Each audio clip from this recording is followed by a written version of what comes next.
Good afternoon and welcome back to House Transportation Committee on Thursday, January 16th. And we've got two witnesses for the next segment. Mladen and Doug are going to take over the screen, I guess, at some point and present to us related to construction materials and Construction and Material Bureau, which we heard a little bit about in the Secretary's overview about the new materials they're using on a number of projects. And so I found that kind of interesting, and we're kind of interested to hear what you have to say. We're continuing our sort of education and primer on all of the things the agency's into. This is one more piece of it. So we'll be on there. Oh, you guys are, and we should probably do that too. So thank you. Being a lot of new faces and you guys are new to me. I am Matt Walker and I serve Swanton and Sheldon, represent Swanton and Sheldon. We're going to go around the room real quick. I'm Tim Corkin. I represent Bennington. Molly Burke, Brattleboro. Nice to see you again. Chloe Tomlinson, I represent Winooski. Candace White, Mad River Valley, a few other towns. Ken Wells, Orleans, Barton, Willoughby Lake, Evansville, Westport. Bill Pouch, Heinsberg, Route 116. Route 116. And just quick intro quick. Yeah. Jim Casey from Hubbardton.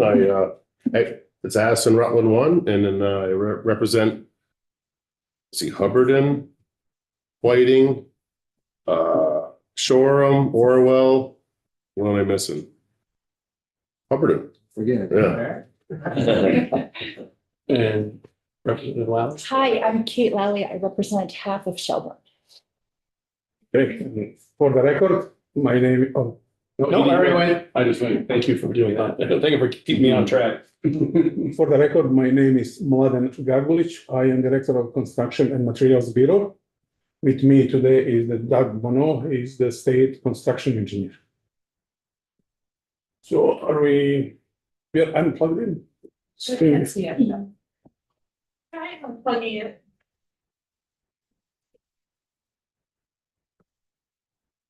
Takes a moment.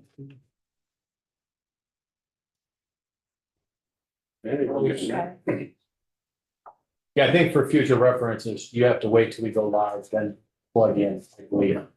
So if you plug in before it.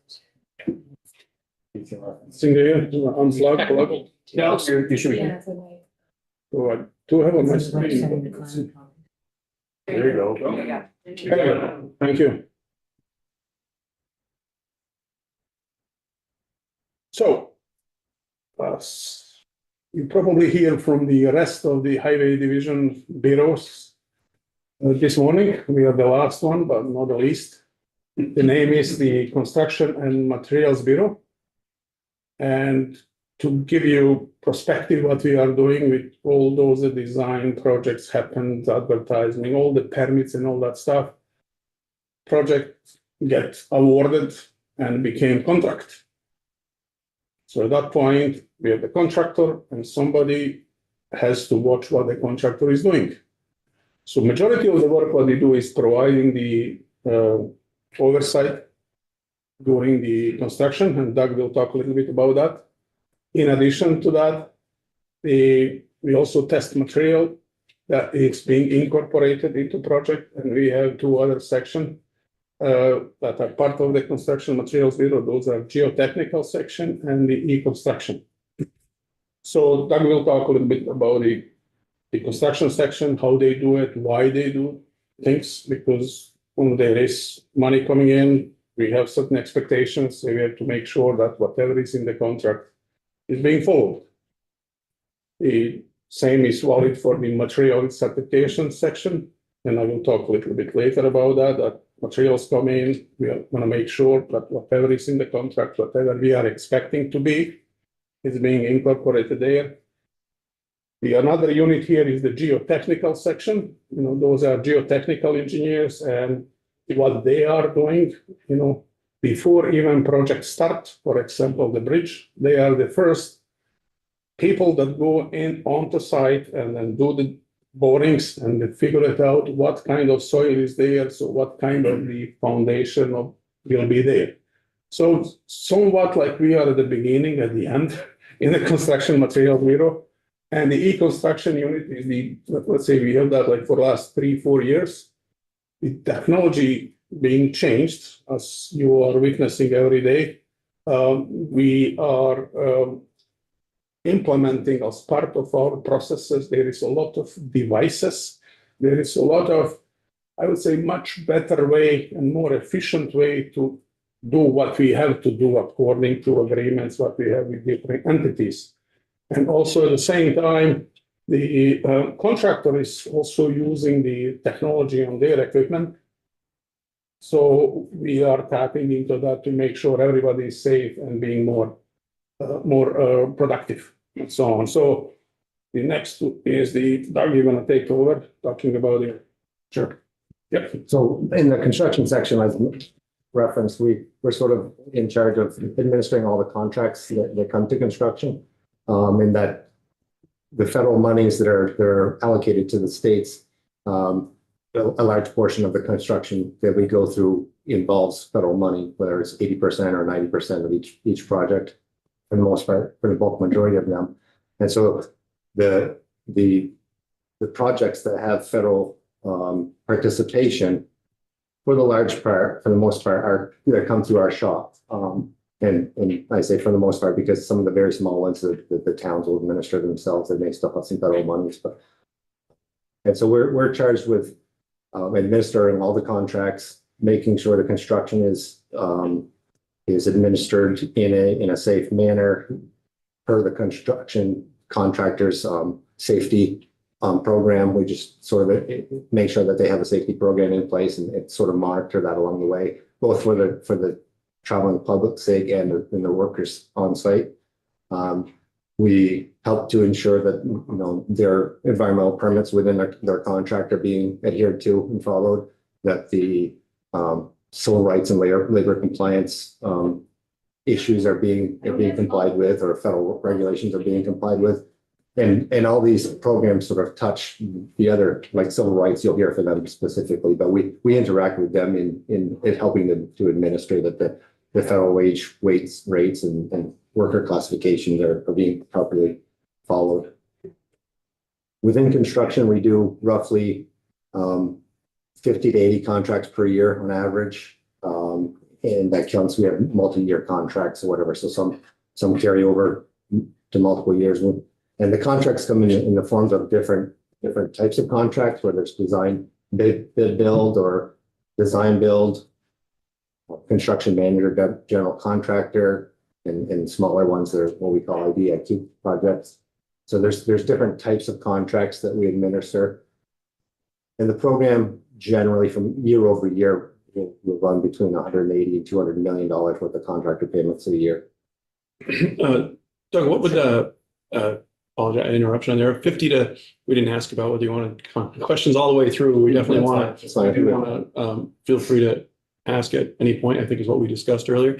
That 50 to 80 contracts, would that translate into how many vendors are we talking about? How many vendors do you think that you're managing? By vendors or contractors? You have 50 to 80 contracts, and then you have $200 million in contractor payments. Oh. How many 1,000, 2,000, 100, 5,000? How many different vendors are you paying, or are they then paying vendors underneath them? I mean, that's an interesting question, because we do have we have a contract with a prime contractor, right? So, and then for the larger contracts, or the bulk majority of our contracts, there are lower tier contracts that we call subcontractors. And even sometimes there's even a lower tier subcontractor. So there's different layers.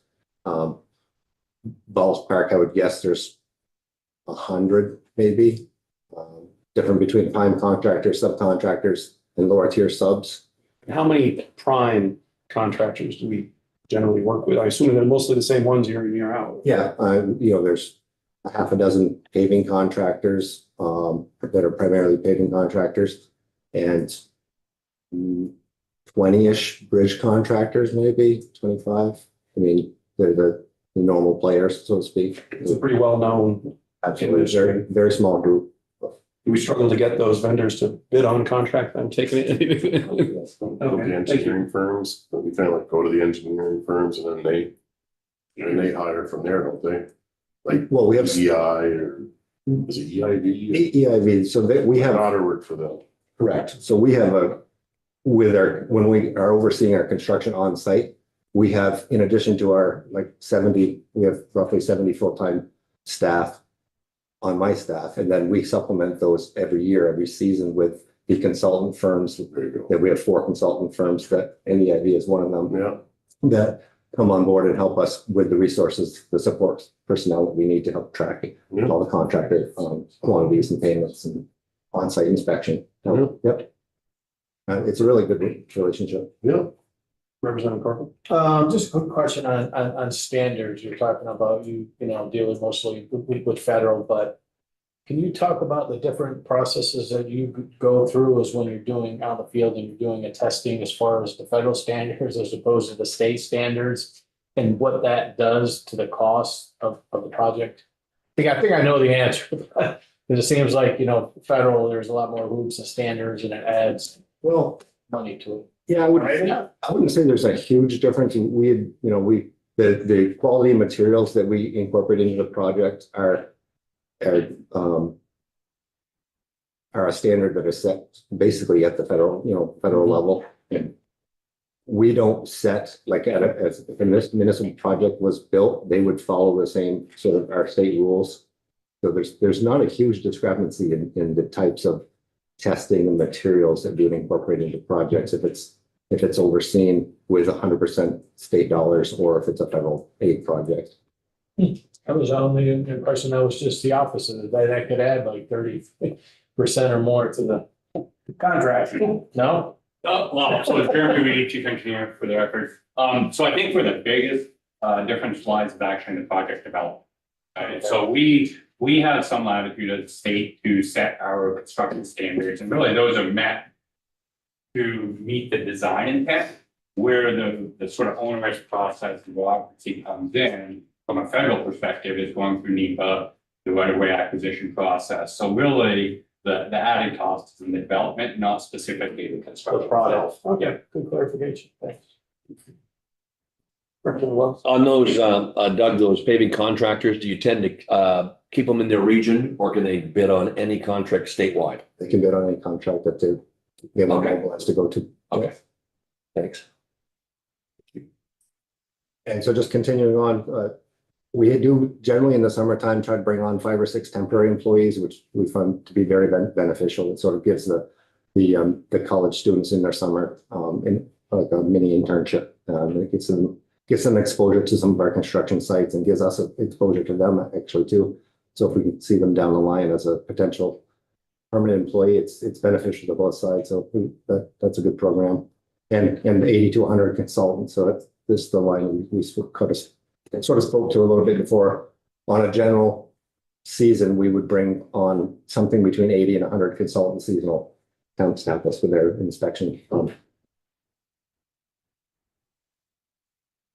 And so just a couple of sort of more interesting slides here, just to highlight some of our larger projects that we have going on currently. This is the exit 17 interchange you heard a little bit about, I think, yesterday.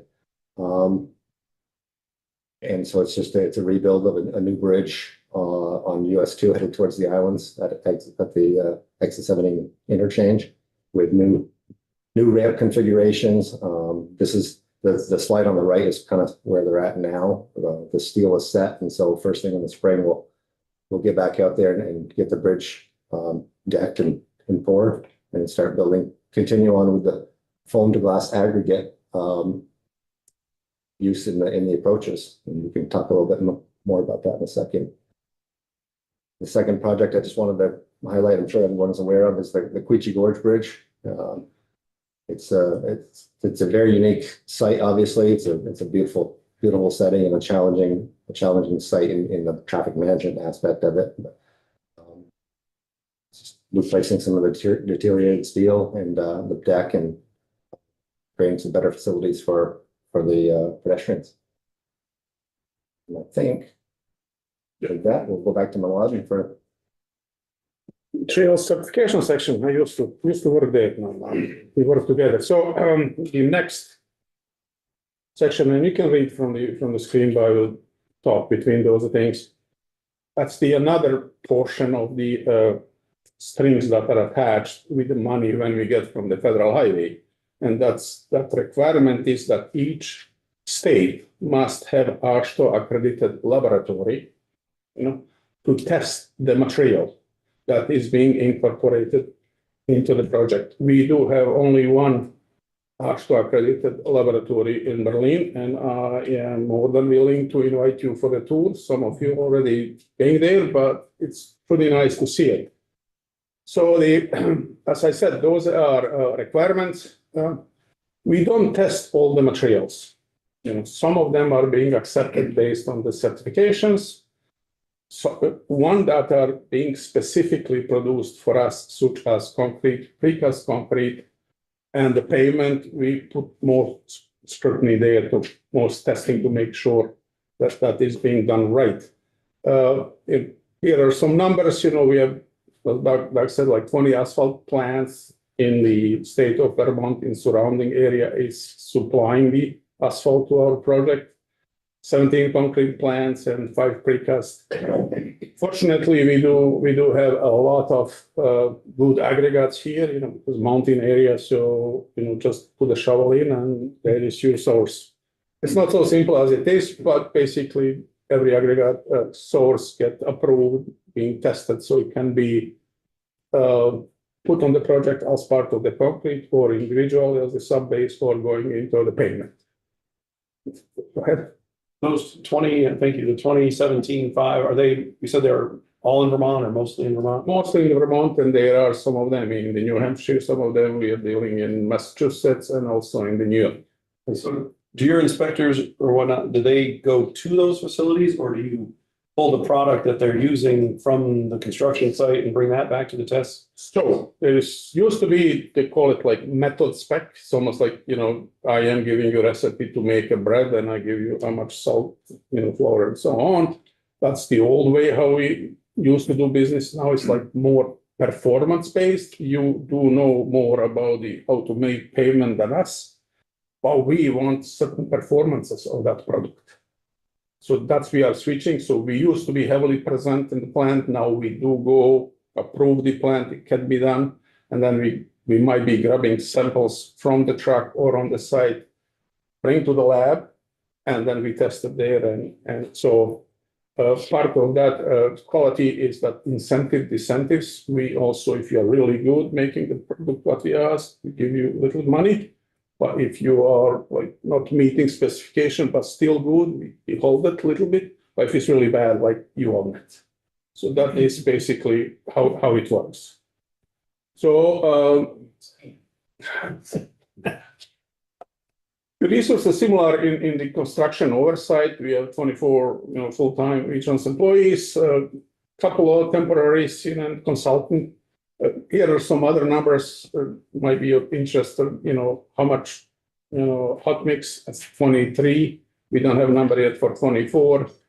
Very popular is now recycled asphalt being used. We start that practice only like 4 or 5 years ago, maybe a little bit 5%, 10%, and now we are pushing about 40 and 50%, kind of like into that. So as the technology is advancing, finding the new way to produce quality material, we are expanding our spec, allowing that to be used. And so why waste it?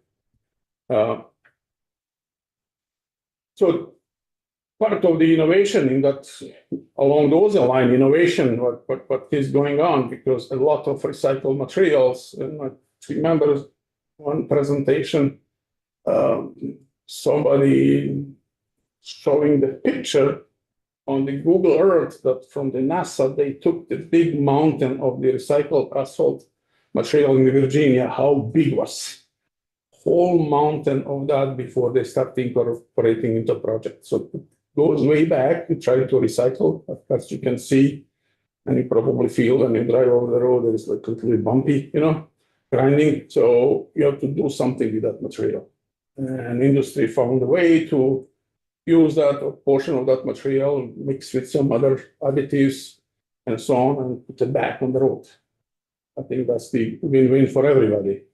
The other materials that being there introduced is the glass puzzle, actually, kind of grinding fine, and you can actually put them instead of the cement. And as you know, cement is using a lot of energy and high temperature in the plants and so on. So, and we have plenty of the glass. So kind of using that, not totally, but portion of that, it's another way to incorporate those recycled materials. Another one is the manufactured topsoil. I think it's the one that I think Sexbury showed the bridge yesterday in the Royalton Railroad Bridge. But manufactured soil is being used there. And the last one is the glass aggregates. So, oops. So that's about the materials section. Geotechnical section. So those are people that go out really all year, unless it's extremely, extremely cold. We do utilize in-house drilling. Also, we hire the consulting company to go out. Those drilling happened at the request of the design engineers. Rob White was here early in the morning, and so they said, like, hey, can you tell me what is 50 feet or 100 feet below? And on the other side, we are fortunate we have so many aggregates and the pits. On the other side, we really encounter a lot of different soil in the Vermont because of the geological area where we live. So it sometimes gets really, really challenged, put one bridge to last for 100 years, and you have 100 years you go down and it's nothing good to sit on. Okay.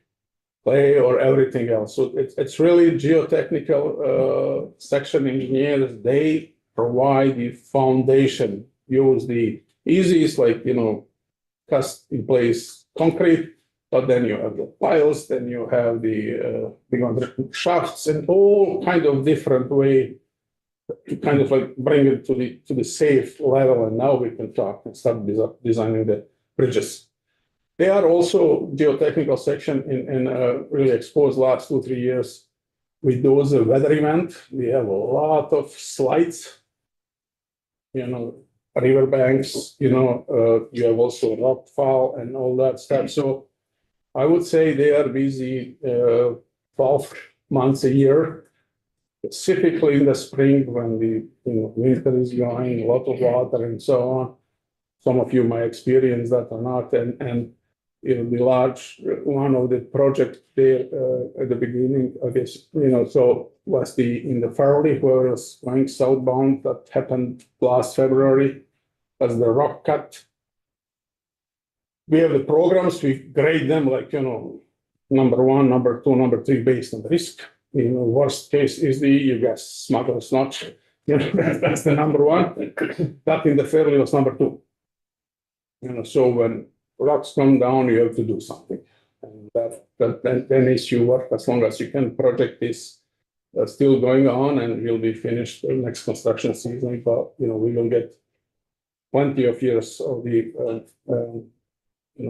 good design there to protect traveling publics. Speaking about the innovations and so on and challenges, the Route 2 I-89 foam glass aggregate, we have the poor soil. You cannot put the regular aggregate there, it's too heavy, it's gonna sink down. So I think the company from Burlington, Glavel, I believe is the name, come up with the process, is proprietary process, making something from the glass, looks like you see in the pictures, like big chunks.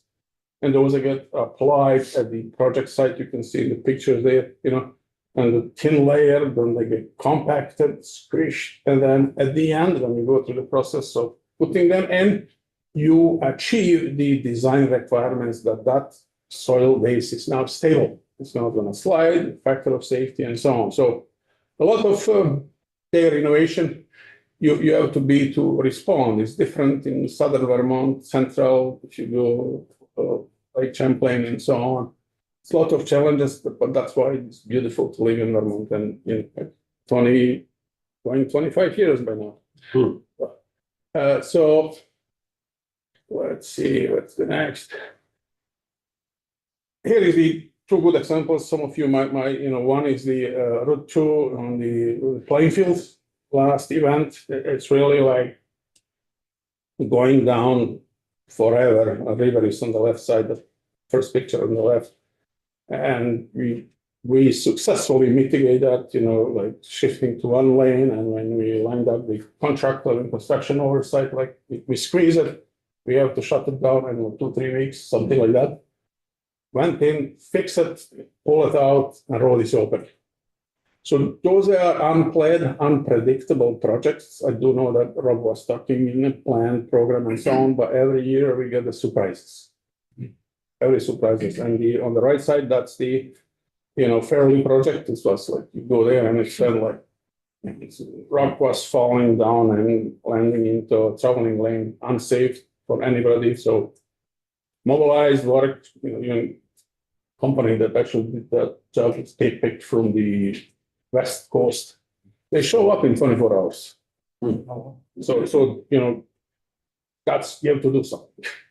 And there is no company that can do that type of the work in Vermont. Yeah, go ahead. Representative Wells? That project is still ongoing. Yes, It'll be completed in 25. that's correct. Okay, and did you have to change the lanes going south on that route to get away from that wall, or you knocked enough of the wall away so the lanes remain intact?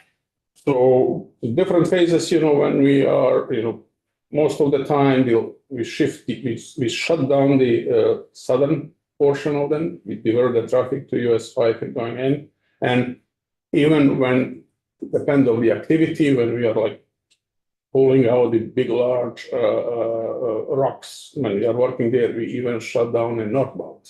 When you go from 150 feet, pull it out, you don't know where it is. So I would say when I don't know how long was closed, from my. I don't recall Yeah. exactly. But there was combination of the one lane, southbound, shut down there, and then reopen again. So as of now, it's open. They are still working in the lower portion of, if you're traveling there, you can see it, and then top is safe, secure. At least, according to engineer calculations looks good. And then final design will be finished this year. How do they chop down that wall? They blow it up with dynamite, or how do you blow that wall open?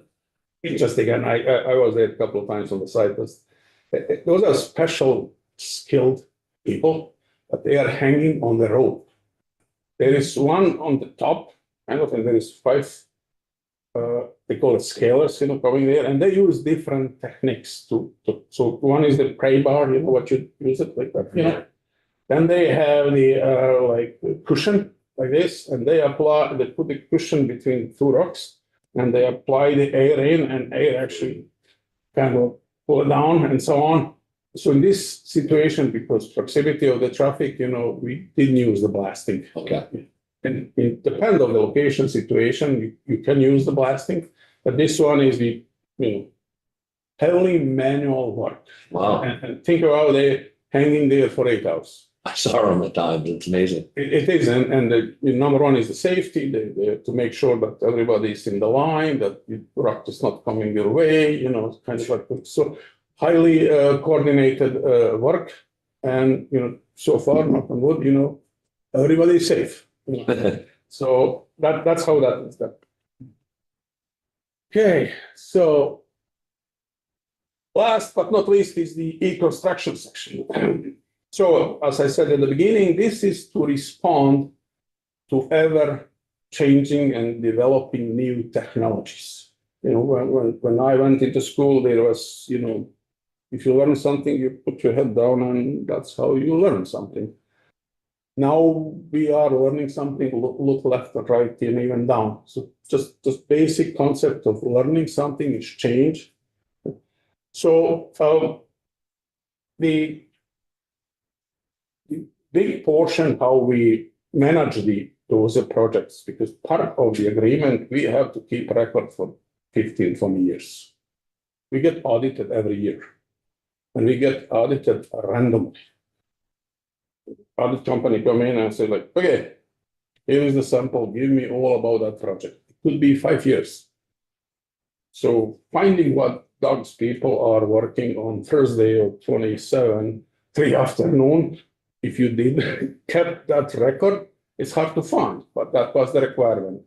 So we still have an outdated system, that was kind of like technologically, but not so, was, usually called the site manager, was 20+-year-old. So it's well adult, second year of the college or something like that. And then 2 years ago, we start replacing that. We hire the company to develop the software for us. It's called CMS, Construction Management System. And it's have different modules. First module is like, estimation, how much it costs. Then you go through the bidding. And this year, I think currently we are in process of deploying, I think in what was the early spring this year, material and certification will be part of that system. So what that mean in the nutshell? If you have private business, each of you just, before we getting the certification from you or paperwork through the mail, through the fax, anyway, email and so on, this system allow all the partners in one project actually seeing, what is being submitted, where is in the process of the review, and then when you're going to get back. So it's kind of like keeping almost like box. You get the entrance in and you see what's going on your project. So contractors, subcontractors, contractors also can come in and give us information that we need to keep. It's much more efficient, from, let's say, like 10 days, we are down to 3 days reviewing some stuff. That communications, because of that technology, it's extremely important. Everybody's on board. Using part of this e-construction is like, I will give you another example. It's pretty good illustration. It's like, we used to have a person at the hot mix plant, paving plant there, paying, and when the truck is leaving with the payment that goes to our project, we give the ticket to the driver, hey, you're going to XY location, and then when truck arrive on the project site, the person on the construction site is like reaching out in the truck, receiving that ticket, bringing it. With this new technology, part of that e-ticketing, everything is now like we see the live with the traveling. We know it's tracked for our project, when arrived, how much is in the truck, the scale, and so on, and everything. It's extremely safe, extremely efficient, and everybody love it. Contractors on board. They're not thinking we are spying them and so on. And so like, yeah, that's a lot of stuff. So that is the e-construction section, and much more. Speaking about the future, you are familiar with the plan, set of plans, what you see drawing the 2-dimensional. We are already developing 3D models, working with the industry and the contractors, in the 3D modeling. So paper will be gone. I don't know when and to what extent, but I think we are planning in the October this year, the first 3D model project will be advertised. We are working closely as of now with the contractor to making sure everybody is on the same page, everybody is trained, everybody has all the equipment that they need to. Why we are doing that? It's in 3D modeling, you can actually see what is there, so you are avoiding conflict of the it might happen guardrail going through the water main or something like that, and so it's kind of like 22nd century, and I'm excited about that. And that system, as I said, last portion will be civil rights and the mobile application. One of the challenges is the lack of the cellular coverages covered, but however, this system allows you to collect data when you are in the dark territory, and as soon as you are coming back live, all that get pushed to the central system. So that's pretty much about it. There is much more, if you want. Any questions? We are busy from April to November. However, there are projects that are going during the winter as well. It's really depend of the activity that is being done. So, demolishing old bridge, yeah, you can do it any time of the year. Some stuff we don't allow, paving during the winter, being obvious.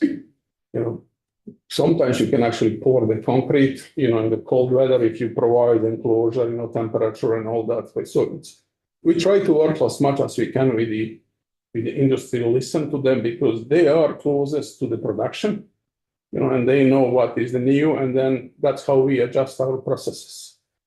So we are there because we have to provide the record. And so far it's working well. Cooperation during winter, we also use that time to meet with the industry, specifically the paving industry and the concrete industry. It's probably three, four times during the winter.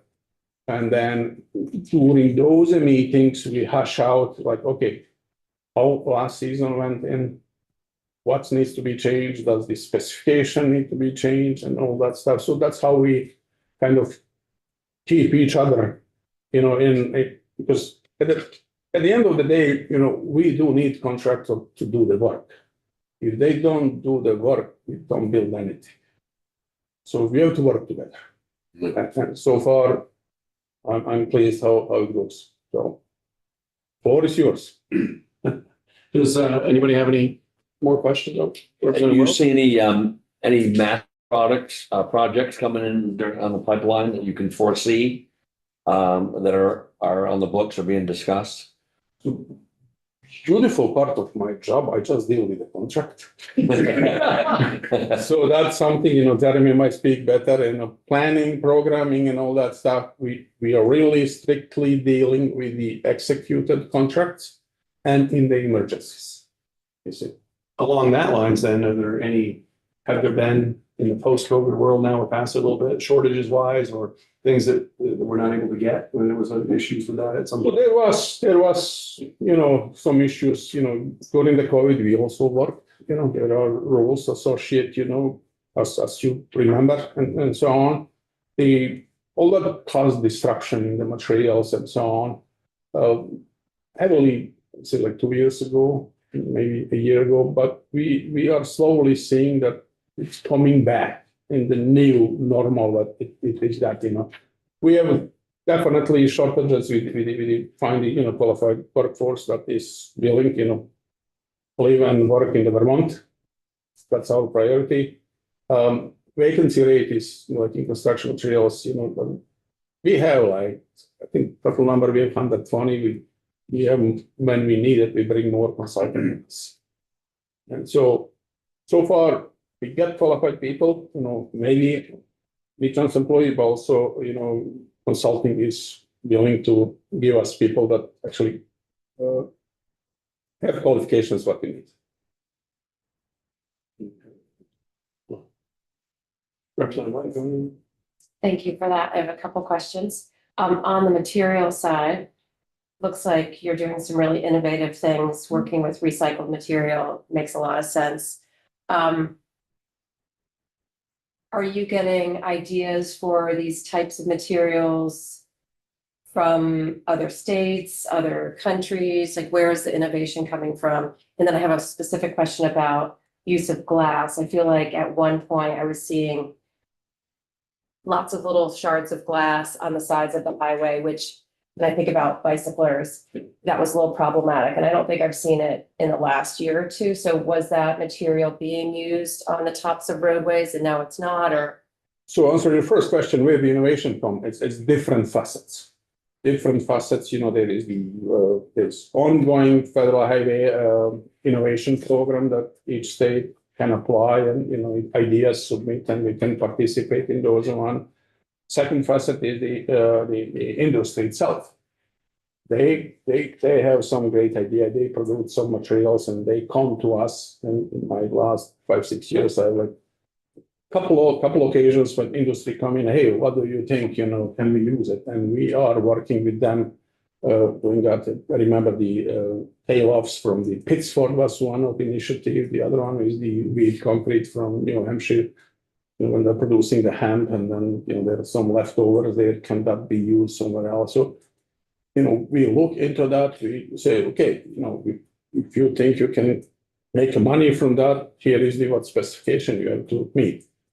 Second part of your question, sometimes we try to put where we think is appropriate. We try to prevent, traveling public, to the glass that you go with the bike and bicycle as well, and so on. So glass is now being placed kind of contained Underneath. or you have walls as the one what you see there, so it's not being exposed to the elements or public. That answer your question? Yeah, and I have one more. Yeah, sure. So looking at bridges, I think about other states, like for example, Massachusetts, the Leonard Zakim Bridge as you're approaching Boston, structurally important, also architecturally very important. Do we ever think about opportunities when we have a big bridge replacement to, make kind of collaborate with the artistic part of Vermont to make something that is, not just functional, but also kind of something that tourism would want to come and see, just recognizing the Again, importance of that in Vermont.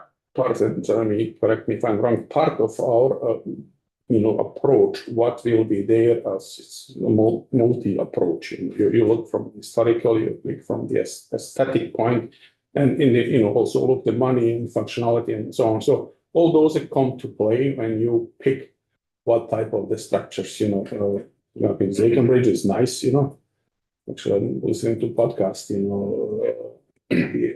Big Dig. That's learn a lot. That's a great question when we're in the planning portion and the engineers portion, when we talk about the projects they're developing. That's a great question to hit again in that other, when we're in the planning. I would just add to that to say, we don't have a signature bridge like you see at some cities, but we do have a lot of very interesting covered bridges that Vermont does market and does. That's sort of Good point. our signature bridge Yeah. type. Representative Pouch? Yeah, thanks. You mentioned I think you said CRM, construction management, CMS, yes. CMS, yes. Yeah. And so you have this 4 pillars. One is e-construction. Is that to incorporate the new software programs you're using, and will that go away? Or is it just within that, you're going through a multi-year upgrade in all of your record keeping through it's not CRM. CMS. CMS, yes. And then add on that does like New Hampshire use the same program and whatnot, so that there's some consistency? So that software is being used to keep the record, not only for construction materials, but also for the contracting portion of us. Yes. We also, when we go in, finalize that project and so on. So that new system will be in 10, 15 years, and we have part of the contract with the company that's designing for us is do the enhancement and respond to the new requirements. Second portion of your question, your second question is yes, New Hampshire is using exactly the same software. And we are talking to them and try to kind of like what they learn and, make sure so it's not that we are unique, as we think we are, but we are, and so on. So that way, I'm glad we are getting the new product that actually can respond to, requirements of the new technology. Representative Keyser? Yeah, for questions. One is very personal. 107 after on Gainesville, where the bank is going away. Yeah. Yeah. How are we doing there? It's gone away twice. So, Jeremy Reed for the record. So, it has, and I believe last summer, they did a repair. The first design admittedly did not hold up as well as we had hoped. And, immediately as they were paving it, it started failing again. But they did do a repair, I believe it was last summer, I'm trying to get back. It was. Season, right? And, At this point, all indications are that that is a solid repair and should be good. And my second question, and I appreciate the fact that the pandemic has gone through and there was a lot of supply chain disruptions. And do you, your cost of contracting, do you cap that? How do you do, is there any control over that? I know a lot of time and materials can be run away, but is it fixed price? That type of thing, your contract? So our contracts are structured like, you know, we call it pay item.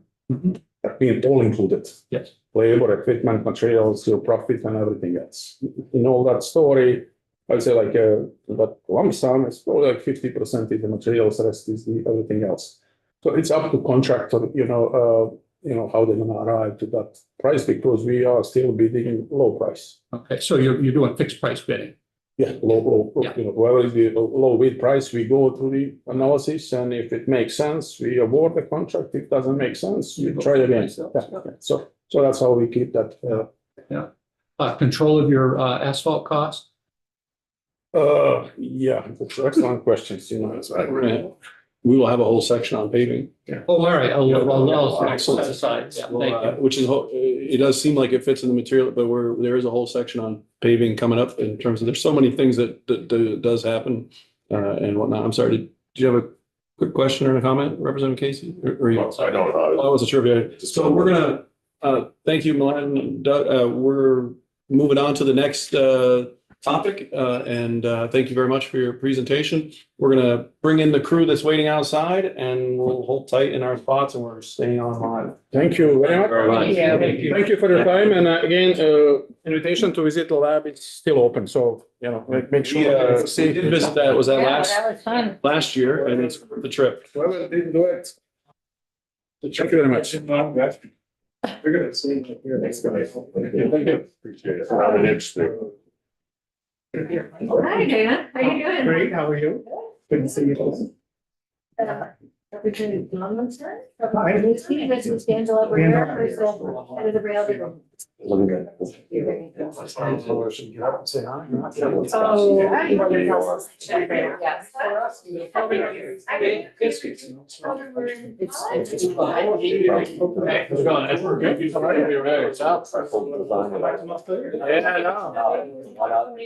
Set up there, no committee. Yeah.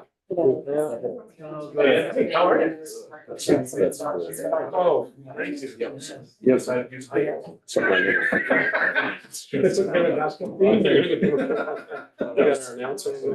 Yeah, that's right. That's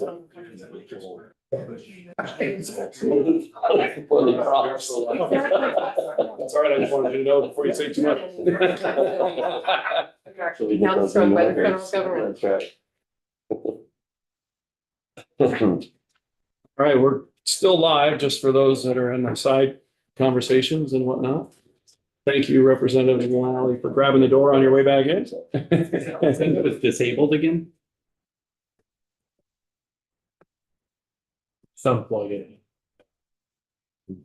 Takes a minute. Yeah, new box popped up.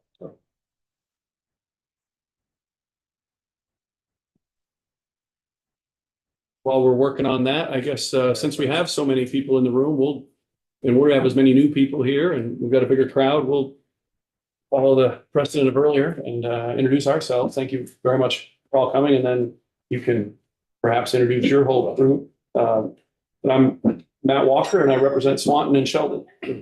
Tim Corbin, and I represent Bennington. Kate Lally, and I represent Shelburne. Holly Tomlinson, representing Winooski. Jim Casey, Hubbardton, I represent Addison Rutland One, which is Shoreham, Orwell, Whiting, Sudbury, and my hometown of Hubbardton.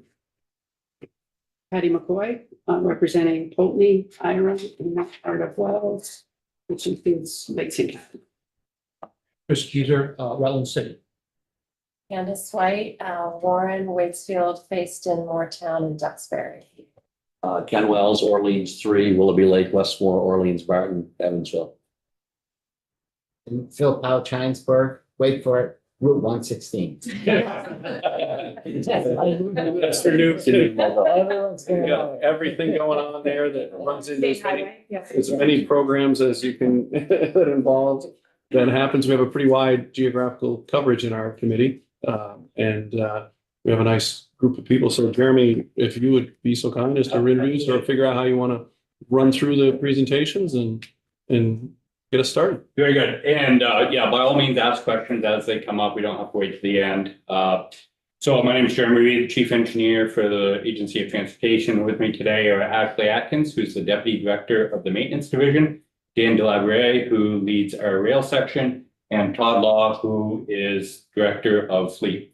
And the intent of today's presentation is just to give a relatively high level overcat of the 23 and 24 flooding and kind of the status of the recovery as such. Just hit the spacer. Oh, just one second. I got a question. I think the link on our page is going to the wrong place. It's going back to the, yeah, to this presentation, but we can go on. Okay. So just a quick overview, just because there's a lot of new members. When we are in a state of emergency, we deploy what's called the incident command structure. And I think the Secretary may have touched on that a little bit yesterday. And the hub of that is the TIC, the Transportation Incident Command Center. And within that, there's 5 maintenance regions, and then the Rail and Aviation Command Structure also feed information up to that. Within that also, we get information from public transit and any other transportation related entity. So this is what we call the COP, the Common Operating Picture, and this provides as near real-time status as we can get. And so again, the Secretary mentioned we have district forces out there, boots on the ground, trying to understand exactly what's happening in a dynamic situation like a flood. And so they are able to load this information from the field and presents real-time information for decision makers within the TIC. So the other thing the Secretary mentioned is our district forces help the towns. So he touched on this a little bit yesterday, but most of the state system falls under federal highway emergency relief in the event of a flooding event or some other disaster. The towns, rail lines, the LVRT, and our facilities fall under FEMA. And as you know, there's various thresholds for emergency declaration. And so our district forces also help the towns assess initial damage estimates. And that feeds into this dashboard where we can say, either on a county or state level, where are we relative to those thresholds needed for an emergency declaration. And then we help VEM get this information to Washington for the president's declaration. So just to bring you back to July 2023, on July 9th, there's a state of emergency declared for the imminent likelihood of excessive rain and associated threat to property and public safety. We had the most widespread and significant flood damage and occurred as a result of the prolonged heavy rainfall during the 10th and 11th, when rainfall of amounts 3 to 9 inches were observed across the state in that 48 hours of that event. So it resulted from that weather event was for the FHWA side, 421 projects estimated at 179 million. That's 352 emergency repairs at 74 million and 69 permanent repairs at 105 million. On the FEMA side of things, as Jeremy just alluded to, FEMA's costs can be broken into 5 different project groups. That's town public assistance, debris removal on the state roads, rail trail, and then our facilities like the US 302 complex building.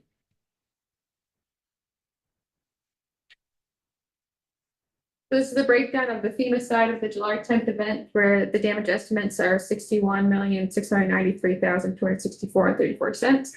And that results in 72 projects. 49 of those total projects are railroad, 17 are the Lamoille Valley Rail Trail, 14 is the Central Garage, 14 projects are for the Central Garage 302 complex, and 2 statewide debris projects. What some little bit of background on what has to happen to get to a level of identifying a project? I'm sure that's a wide range of things. What are some of the factors that decide it gets defined or just got taken care of by our own people, or what makes it rise to a level of I mean, there were 49 bridges, 49, what kind of projects in the railroad, or what makes it defined as a project? Or it was big enough that it had to get into the white book, or how did that work? Yeah, so I think these are kind of the permanent projects. So if we go back a slide, and I won't. Okay, so if we go back a slide, right, so there's 352 emergency repairs. Okay. Those obviously would not be in the white book, right? So those could be just a washout of a relatively small magnitude that we can fix without a great deal of engineering, without a right away acquisition, things like that. The permanent projects also are identified at that time, but then we realized the scale and scope, like it's a brand new bridge, right? If a bridge washes out, we can't do that within 270 days normally. There's going to be much more significant environmental permitting. We want to do some hydraulics analysis to make that structure more resilient, potentially right-of-way acquisition. And so those get classified as permanent projects. Dan, I don't know if you want to speak to a little bit of FEMA's distinguishing for the thresholds. Yeah, sure. So on the FEMA side, we have what's called PA, so public assistance. That's a different side of FEMA. So we have to actually, so on day one, we're out there just plugging a hole in the dam, literally.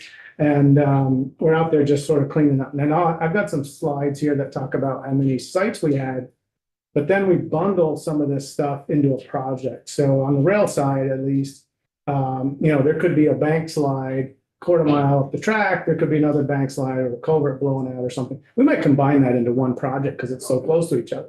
So while they're actually, it looks like we have a lot of like sites because we would have that bank slide as a site and the culvert as a site. We might actually bundle into a project when we start talking about projects. What we can't, we get the railroad open, right? That's our first thing. Get it open, get freight running again, get the customer served. Then we kind of come back and say, what's left? And how do we either make it into a permanent project or can we just get more stuff done here and knock it off and be done? That could be a small project. So it's a little bit dependent on, what the severity of the damage is. So if I understand it, then obviously there's a huge amount of things that happened. And then after you went through all that you could do, et cetera, now we were left with, these are major things that are going to take longer than the time frame of that 120 days. And this is what we have to absorb as an agency to continue to see out to the end that were caused by this event. Essentially, that's in a nutshell. Yes. Yeah. Yeah, and I would just notice for federal highway ER, those emergency repairs, I think you're alluding to, are 100% federal. So the state is largely held harmless. Those permanent repairs generally fall to the funding split of the asset they're on, right? So if they were an interstate, they'd be at 90%, 10%. Most state highways are going to be 80% federal, 20% state for those repairs. So we're not held harmless, but they don't fall entirely on us, and they won't show up as funded through our capital program formula funds. Well, that's right. So when we get to the budget or we get to the spot when you're outlining the impacts on, we're going to be able to follow.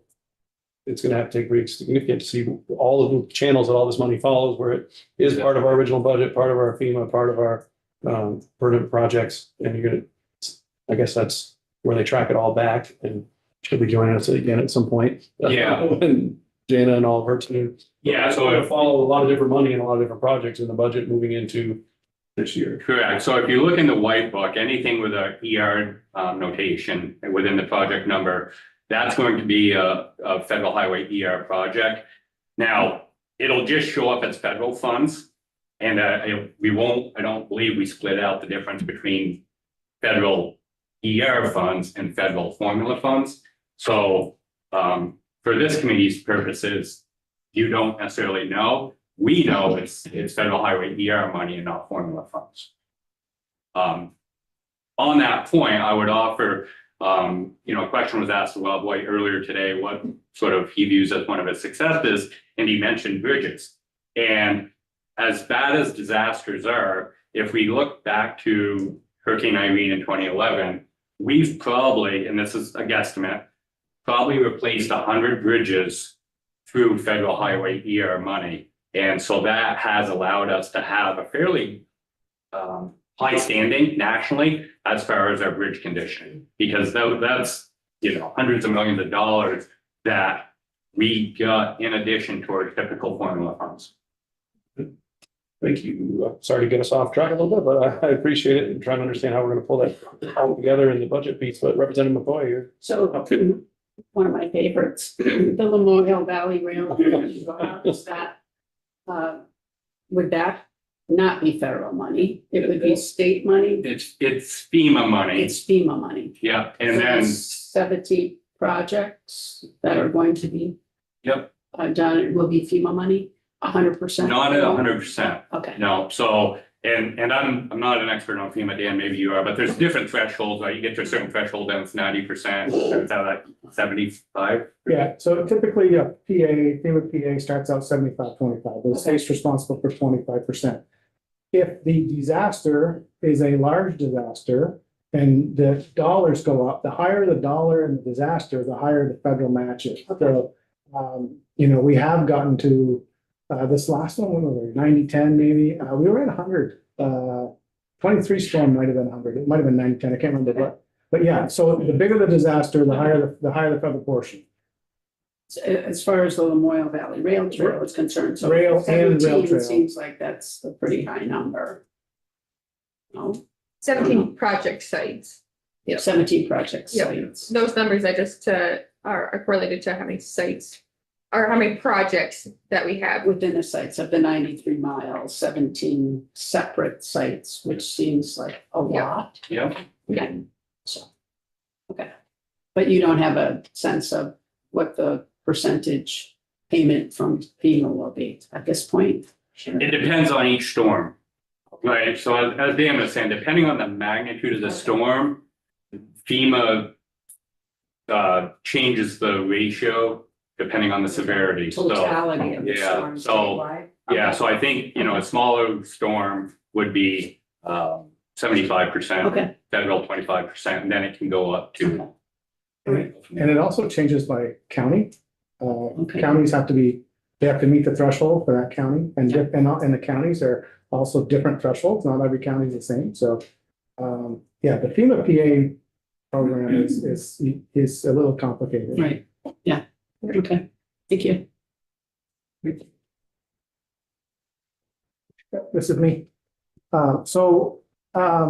were talking about projects, but, so in the 23 storm, most of the damage was sort of central Vermont and, more southern Vermont. So if you look at this map, what I'm showing there, where the Y kind of comes together there, that's Rutland. So Rutland down to Rockingham, which is the sort of the color one that crosses the map there. That was it's called the Green Mountain Railroad. And that railroad took it hard. That was the worst damaged railroad in the state at the time. Now to back up a little bit, there's about 300 miles of active railroad in the state. State of Vermont, let's say 300, there's about almost 600 miles. The state owns 305 miles of the total. We own more than half. So there's 598 miles of active rail. We own 305. So that 305 is what VTrans is responsible for in the disaster.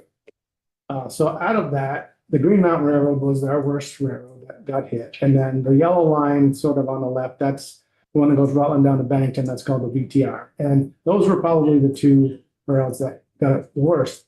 Out here in Barrie, what we call the Washington County Railroad, that took it pretty hard in 23 too. But it was pretty quick to put back. So anyway, 225 damaged locations, but 65 of those were just debris, where just stuff got washed in. Out here by the roundabout, we had a whole bunch of Casella's dumpsters on our railroad. We were just covered, the bridge was just packed with dumpsters. So things like that. So that's a debris site. So you have to fix the structure, but you got to get rid of the debris. So that's part of it. So there's 17 projects out of the 23 storm that turned, well, there were more than that turned into permanent, but there's 17 projects remaining out of that storm. So we've spent so far, we've spent almost $12 million and we've got about $17 million that we're estimating left just from the 23 storm. And this happened over 23 different towns. So if you look at our railroad span across the state, we affected a lot of towns here. So in that storm, 123 miles out of, well, it's 298. That's right. We took 7 miles out of Bennington, so we're not 305 anymore. Sorry about that. I've been around a long time, so it used to be 305, and that's the number that's in my head. So yeah, 41% of our railroads were impacted. 25 bridges, 32 culverts, and we actually had to change 6 culverts completely out. And I just got a couple of slides to show you a little bit of the damage. This is down in Ludlow. There's a culvert underneath that. Whoops, there's a culvert underneath that water. You can't see it in this picture, but there's actually a culvert underneath there that's plugged. So that was this picture was taken on July 10th, and then this picture was taken on August 22nd. We ran our first train in that same site, and then this is in Wallingford, and you can see the water is still high. Whoops, I don't know why it's doing it automatically. So in Wallingford, you can see this is the 11th of July, and the water is still too high for us to even get in there, right? And then it kept raining. If you remember that storm, it rained a lot after. It was a challenge. The water wasn't going down, so we did have a challenge here just to get to some of the sites. And railroads are mostly remote; like you just can't drive to them. So this was a challenging site, just a lot of rock. And then this was August 4th. We could have run a train that day. We didn't, but oops, I don't know why it's going automatic. But anyway, that was the 23 storm for rail on the rail side. So for the record, Todd Law, Director of Fleet. So what we're looking at here is our Central Garage Complex, Route 302 in Berlin. We received a significant amount of flood damage from the 23 storm. And as the Secretary alluded to yesterday, the Stevens branch runs behind the garage, but one of the major impacts was Pond Brook, which actually comes from Berlin Pond right up the hill here. So the water, he's got a video that he wants to share, I know, that showed the torrent coming down that brook across 302, blew open our gate. We actually have video surveillance footage of the gate being blown open by the floodwaters coming from Pond Brook, and then proceeded to flood the entire Central Garage building, our V-Trans Training Center, which is right next door to the Central Garage, the District 6 office that's in the back, all received substantial damage. We have one of our outside storage building, the pole barn, blew 2 of the walls out, took the structure right off its footings. So we had to tear that down. That was a fairly quick removal. And then our storage building that stored a bunch of DMVs, their motorcycle training motorcycles were in that one of the storage buildings in our red storage sheds. We also had some signal and ARWIS equipment and weather information stations that you see when you look at all the wonderful pictures during the winter of the storms and the conditions of the roadways. All of that material was in some of these storage buildings. As the Secretary said, we were able to get a fairly significant amount of trucks that were waiting to get upfit out of the flood zone up to the Dill building. But some were still up on blocks, some were unable to be run. So we did lose a few in that flood event. Since that, we have made the comment, we will not be back to the Central Garage building. Not to say that we're not working down there right now, but working in very temporary conditions. As you can see, this is the old District 6 office. We call it the lower shop.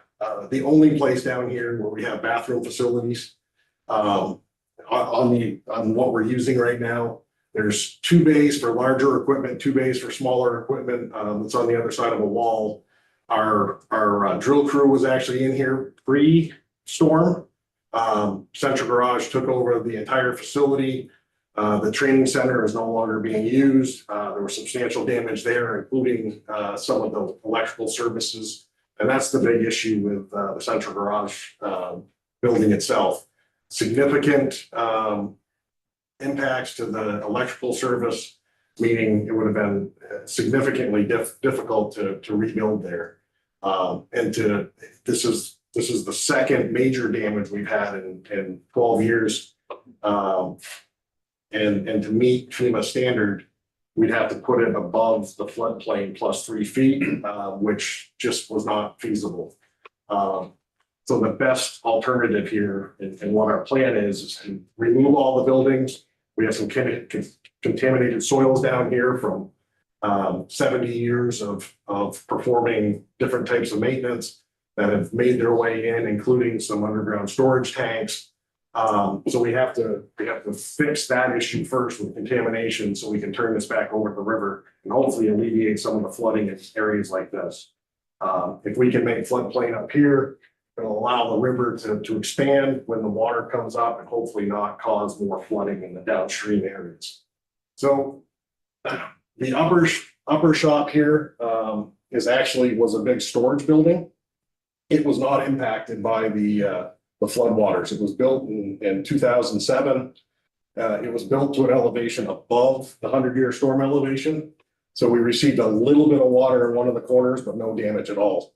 So we upfit that, took a bunch of the equipment out of the central garage building, moved it to these two areas so we could continue to do fleet maintenance. And as you can see in the back, this is my office down there. Not really pristine. We took out all the sheetrock that was down there because it was contaminated. We put back some insulation to keep the heat in and then boarded things up to kind of make it a little more appealing. But that's the temporary nature we're in right now across the board in that lower shop. So, but we are sustaining the normal operations down here with these accommodations. District 6 is still in the floodway.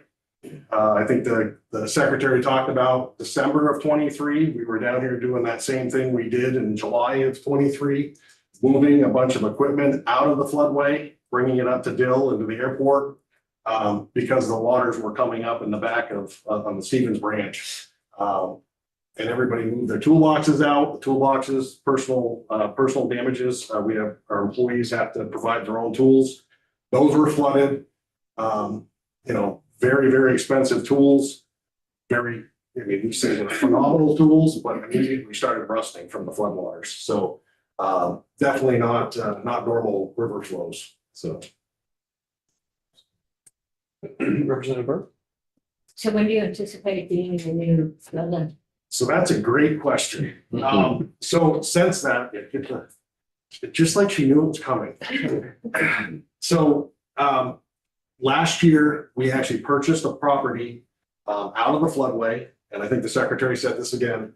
So Pond Brook actually runs down through here. There's a culvert that's washed out of Berlin's where Pond Brook crosses Payne Turnpike.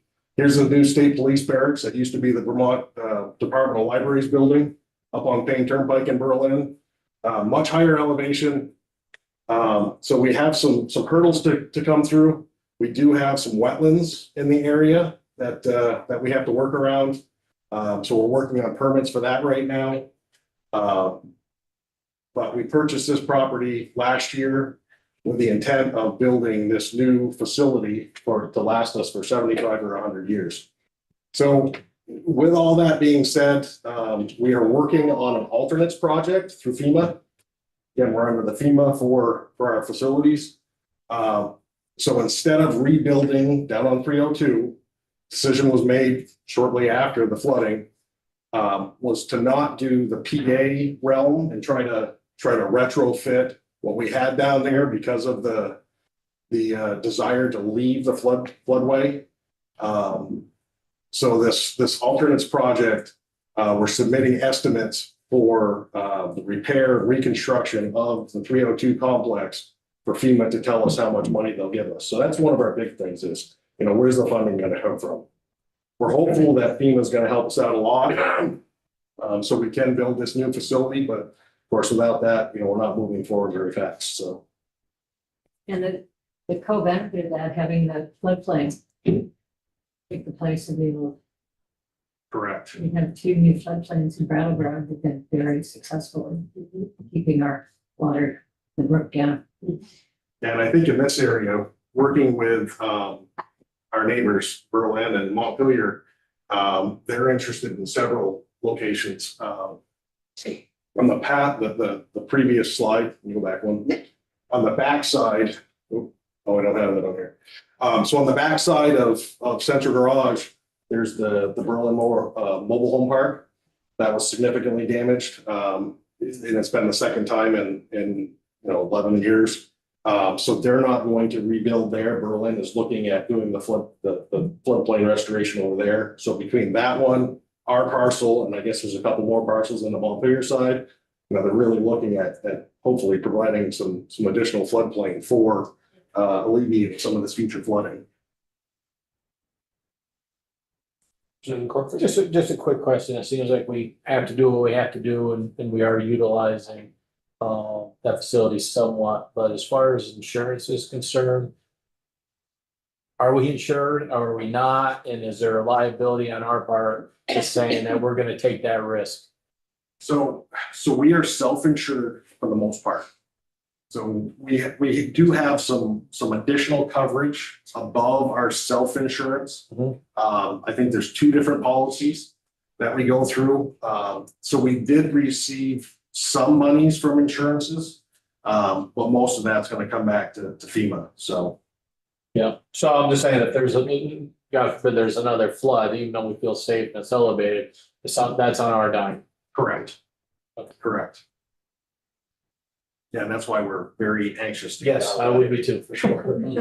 So back to the timeline, Representative Byrd, I think we're looking at, if everything aligns correctly for us, we're hoping within a couple of years to start construction. So hopefully within three years or so, to be able to build that. Again, a lot of that's dependent on permits. Wetlands permits, stormwater permits, we're not exempt from a lot of those permitting.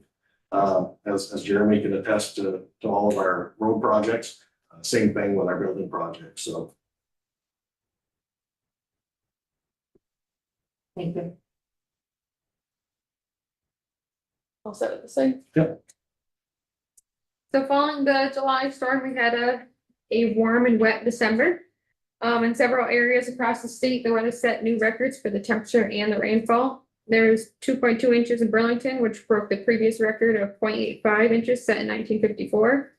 Burlington also broke its temperature record of 39 degrees from 1996 to 44.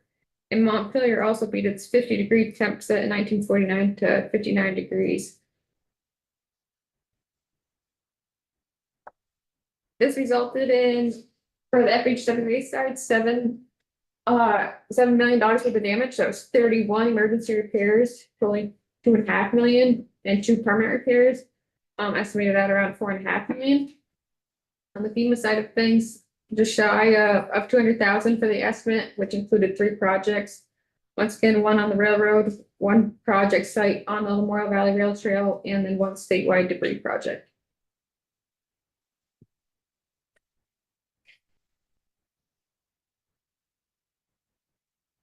And most recently, in July of this year, on the exact same days, July 10th and 11th, we had Tropical Storm Beryl brought rainfall totals of 3 to 5 inches, with some areas getting more than 7 inches.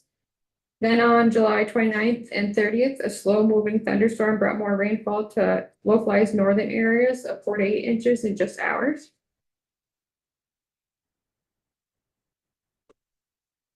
This resulted in an estimate of 208 projects with a total of 49 million. That's 199 emergency repairs at 30 million and 9 permanent repairs at 19 million. And for the FEMA cost estimate currently for July 10th, which FEMA, there was 2 declarations because of the dates of the events, of the weather events. So July 10th has an estimate of just over 7 million, and July 30th, an estimate for around 1.5 million currently for FEMA.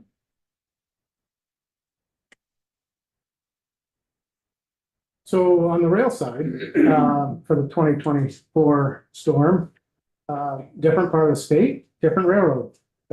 So primarily, that storm affected the Washington County Railroad that runs from White River Junction all the way up to Newport. So in the 2023 storm, we had a lot of damage to structures, culverts, bridges, that type of thing.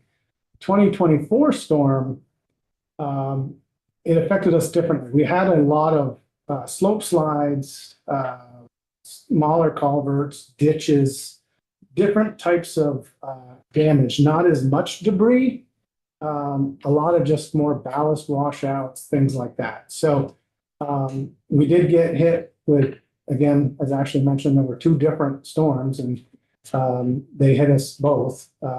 So we had 76 damaged locations, and again, mostly on the Washington County Railroad, Barnett, St. Johnsbury, Lindenville, Park. We did have some here on the Little Washington County Railroad here. But it wasn't as bad as the year before. So, yeah, so because of the types of damages there, sort of the one-time fix was all it needed. It didn't, a lot of these, I say, except for one, none of them really turned into permanent projects. We were able to fix the slopes, unplug the culverts, those types of things just once. Yeah, so the rail damage, $5.8 million on July 10th and another $3.8 million on the 29th storm. And this was in Barnett. So you can see, what am I doing? I don't know why it's automatically moving forward, but anyway, so this is the only project that is still outstanding, and the only thing we have left to do is it got winter too fast in Barnett this year. So we didn't get to seed it, but other than that, this project is now done. But in my stats there, I do show one project that is remaining, and that's this one right here in Barnett. But we had a lot of this type of stuff on a smaller scale from here, from Barnett all the way up through Burke. And then some high water in Coventry, but it didn't result in a lot of damage, a little bit of debris. But it was mainly the Connecticut River side of the state from Barnett up to Newport there. That was mainly what we had in this on the 24th storm. And again, most of these are done, other than this one, they're all done. That's, believe it or not, the 23 storm, I still have more projects from the year before storm than this storm, because those were structures. Those were the abutments gone. That particular one I showed you in Ludlow, part of that fix is not only do we have to replace the culvert, but the mitigation for that is we're putting a debris catcher upstream, because why that failed was it got plugged. So the mitigation to that is you put a debris catcher in the river so that debris catches on the catcher instead of on the structure, and then we can clean the debris off the debris catcher. So instead of blowing out the railroad, we'll grab the debris before it gets there. Dan, when you come back later on for your other section, I'm kind of curious what a debris catcher looks like in a river. It's basically it's like this. It's a metal structure like a V, so it catches the debris as it comes down. Yeah. It's interesting for that example from Ludlow, and I'm curious to hear more about as we're using these federal monies to work on either the short-term fix or long-term fix. What kind of mitigation efforts we're doing? Are many of those simply replacement, or what percentage are we taking on additional measures to mitigate future flooding? Yeah, great question. I think so we do look at that. So obviously on the rail side, get the railroad open, right? Then we go back and say, is this still vulnerable, right? So we have to look at the sustainability of that structure and whether the new 100-year flood amounts is it adequate to what's there. Many times, like this structure right here that's on the slide here, that culvert was upsized by 3 times, right? So it was a smaller culvert that got blown out. That's a 12-foot culvert. So yeah, we do look at the hydraulic analysis to make sure that what we're putting back in is not vulnerable and that it'll be, we mitigate it at the time, right? So, yeah, we don't want it happening. We don't want to keep doing this, right? I mean, it costs a lot of money to the railroads, taxpayers, Vermont, shippers, receivers on the railroad. When the railroad shut down, we can't move goods. And is that FEMA funding that's helping to finance those elements of the project or? Yeah, so this, on the railroads, again, we use FEMA PA, public assistance, so it's a little different than the ER program, but yeah, so depending on the severity of the storm, we get a federal percentage based on the disaster at the time. So this one was 75-25. So 25% of this project was paid for by state funds. And were there any, I'm curious, from like 2023 to 24, were there any sites where there was damage during the second flood and in the same sites as in 2023? Yeah, good question. So the storms hit different parts of the state. So although we did have a bridge, 306 down here, that did get hit in both years. And the 24 storm, perfect. No damage in 24. All the repairs that we did in 23 held up. It's great to hear. Thank you. Well, yeah, and if I could just have a highways perspective on that. We actually did go back all the way back to Irene. And what we found is that there was virtually no repeat damages. And so, I'd be happy to present on our updated standards, but, bank full width and our new hydraulic modeling and, all the repairs we're making seem to be lasting. And certainly anything new is surviving these storms as well. So, I think we have a fair bit of confidence that we're building a resilient, sustainable network. Thank you. Yeah, and I was gonna say that as well, because Route 4 got hammered in 2011 Irene, and when 2023 storm hit that same area again, everything held. I mean, it broke in different places that had to be repaired, but everything that held. So it didn't take quite as long to repair. And that's a great point because we saw that down in Cavendish on 103. So, there would be a big chunk that we repaired after Irene. And in 23, like it was on either side of it. So it was sort of this patchwork type thing. But with 107, I spent a lot of time after Irene. There's virtually no damage in 23. So along that lines, that was one of the questions that I had. What are we learning? What has the agency learned in the last couple of years that, how do we apply that? Then also because your crews and your vendors, your contractors are all out doing all of these projects, how far did it set us back in our overall transportation program? Like how far, people, we talked about all of the great work in bridges and other places, but obviously highways, all the whole transportation program. Is there any way to understand when they're doing all of this work, they're not doing their regularly planned work? And I know that might talk about preview to the new white book, but what can we say that, how far is it setting us back? What's it? So great question. And it's actually easy. It didn't. So we are not delaying any of our planned capital projects. We've got roughly 70 permanent projects that we're just sort of dovetailing into our program. We expect those to be under construction starting this year from the 23 storm and through the 28 construction season. And so far our contractors have been very cooperative, and some of the efforts they put into it, I can't speak, highly enough of them, working 7 days a week, 18-20 hours a day in the immediate response. So the traditional program hasn't been delayed because of this. To the first part of your question, as far as what do we learn? Yeah, a structure today looks very different than in 1950. We principally use deep foundations or foundations on bedrock.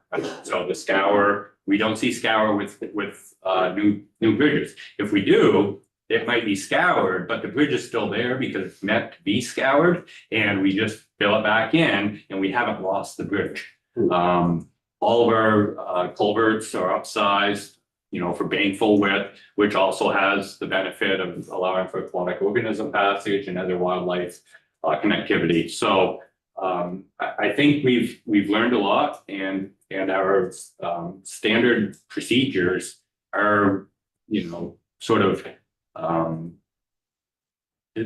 established with these sort of events in mind. So you feel like you've gone back and some of your planning and engineering pieces have been adjusted according to what you've learned, or I'm assuming Yeah. you're involved. So certainly, if we go back to, I'll just say like 2005, 2006 timeframe, they have definitely evolved from there. I don't know that we've changed drastically from 2015, 16. I will say that our hydraulic modeling does get updated at some frequency. So that is, depending on where you are in the state, depends on how frequently it gets updated, but our predictions of what a 100-year storm event can happen annually, right? Depending on where you are. After every flood event, those models can get updated.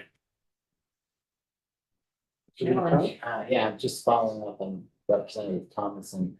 When FEMA pays, are they paying, I think the question was, and maybe you answered, I didn't get it. Are they paying for the larger culvert to meet the latest standards, or are they paying, here's what was there, here's what you'll get, and then we're, eating the additional, and is it a mix? I don't know. For federal highway, they pay for the new design, Standards. right? So they do not want to have repeat damages, and they recognize that. And to even extend on that, even if something isn't destroyed, if there was damage, they will fund potentially a rebuild under the guise of resiliency and sustainability. So it's not a replacing kind, like FEMA sometimes can be, from what I understand, but I'll let Dan speak to that.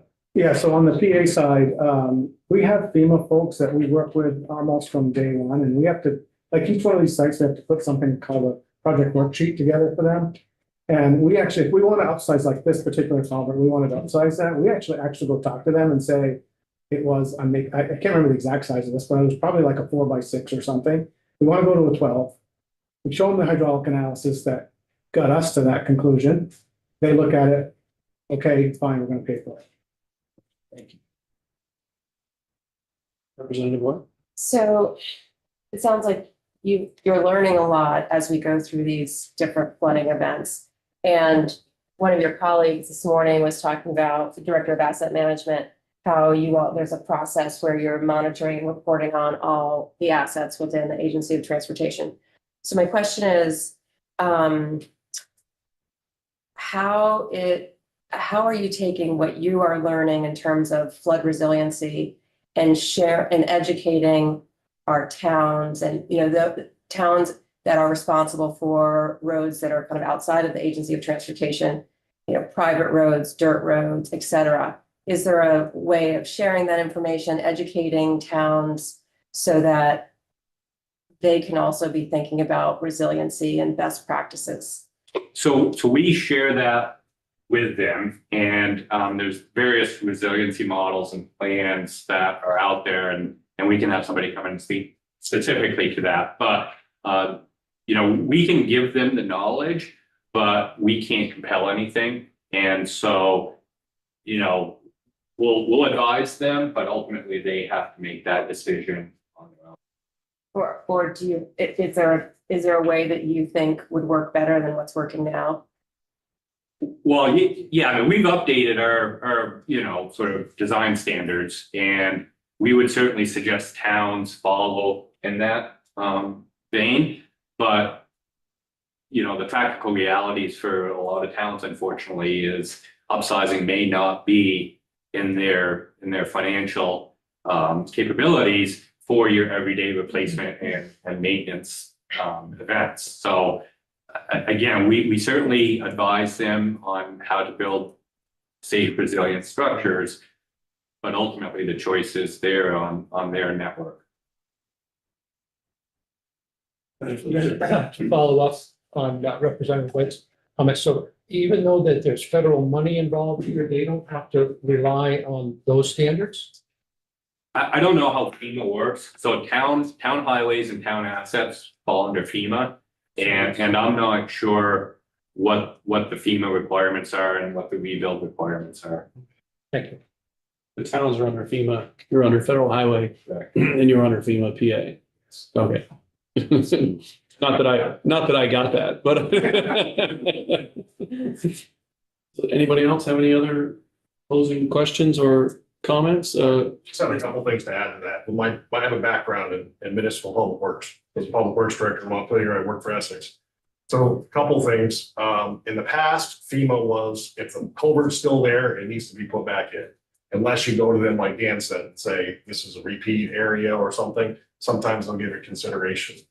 We do have some other things that we work with the towns on. We have road bridge standards that we provide the towns, and they sign them saying, you know, if they get funding from the Agency of Transportation, that we give them a carrot, you get additional funding. Your local matches is great for things like the structures grant, the pavement grants, based on accepting those, which gives you bigger culverts as a minimum size. We also do some of the hydraulic analysis for some of the more critical infrastructure, the culverts.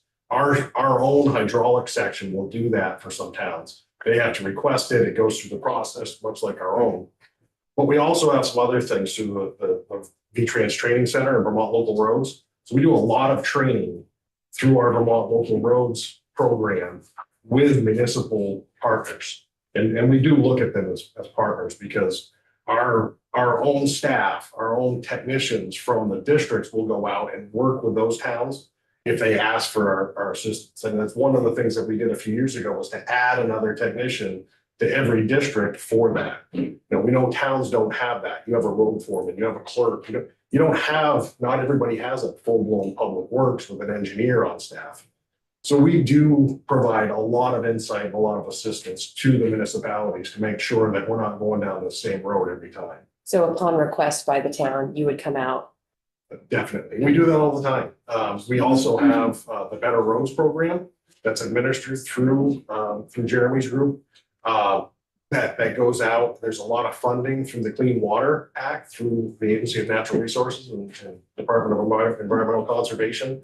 So they receive grant money to put it to upsize culverts, to stone line ditches, to make the infrastructure more resilient. So there's a lot of things going on, kind of take us down that road to help out municipalities. That wasn't there as prominently in the past. Okay, thank you. Representative Lau. Yeah, I just, thank you. I was just going to say that there is hazard mitigation planning too, that all communities are required to do, and the RPC sign off on that. I'm realizing that I know the general roads permit is part of that. So is that sort of a mechanism for the two different regulatory oversight to sort of talk to each other in a coordinated way on these issues? It does to some extent. I mean, our district staff will go out and have helped multiple times on that, helping with the general roads permit through the Agency of Natural Resources. And I'm sure Ashley can speak to that, because, you know, she was a project manager, she was a technician before, so I'm sure she's been to multiple towns and helped them out through this process. But that, yeah, it's one of the things that I think that the agency kind of prides themselves on. And it's my understanding that that is the kind of home agency for approving all of this maybe ANR, is that, do I have that right, or is it The municipal, DEM or something? yeah, the municipal roads general permit came through the DEC, and that we adopted the same standards with our road and bridge standards as the MRGP has, and so it's aligned, it's existent. And then as far as for technical assistance for the towns, as far as that eligibility slide that we had on the dashboards, that FEMA PA side, as much as it is rail trail, or any kind of debris on state roads, not necessarily if there's a damage site to culvert, but if it's specifically debris, that would be a FEMA side. But also we go out to the towns, and whenever they report damage, that's feeding that dashboard to get those counties up to that threshold. Well, I think we're just about at that time. I would say that we're happy on the idea of certainly when we have emergencies, and we've had a number of them, it always seems that the agency and their vendors, their partners, their contractors seem to respond in an incredibly fast way. And when there's some level of certainty on the money and the project, they get the work done very quickly. So there is a lesson there somewhere when the money and the project clear need is there, they seem to respond very quickly, and we very much thank you for your time.